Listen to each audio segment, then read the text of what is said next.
बिलासपुर में एक बार फिर जमीन से जुड़ा विवाद सामने आया है। चाटीडीह निवासी विष्णु प्रसाद यादव ने आरोप लगाया है कि उनकी जमीन का रिकॉर्ड बदलकर और सड़क के लिए छोड़ी गई भूमि को भी शामिल कर प्लाटिंग कर दी गई।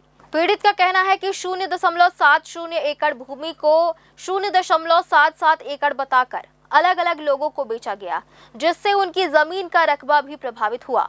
उन्होंने इस मामले में कई बार जनदर्शन और राजस्व अधिकारियों से शिकायत करने के बावजूद कार्रवाई नहीं होने का आरोप लगाया है। अब पीड़ित ने कलेक्टर से पूरे मामले की निष्पक्ष जांच कर दोषियों के खिलाफ कार्रवाई और राजस्व रिकॉर्ड में सुधार की मांग की है। चाटीडीह में मेरी 61 डिसमिल ज़मीन है। उसमें खसरा नंबर 381/6, खसरा नंबर 381/84 मेरी भूमि है, जो 61 डिसमिल है, जिससे लगी हुई एक खसरा नंबर 381/7 की भूमि है, जिसमें 70 डिसमिल ज़मीन था रकबा, उसमें खाता में उसको 77 बना करके सन 2002 में उसको बेचा गया है।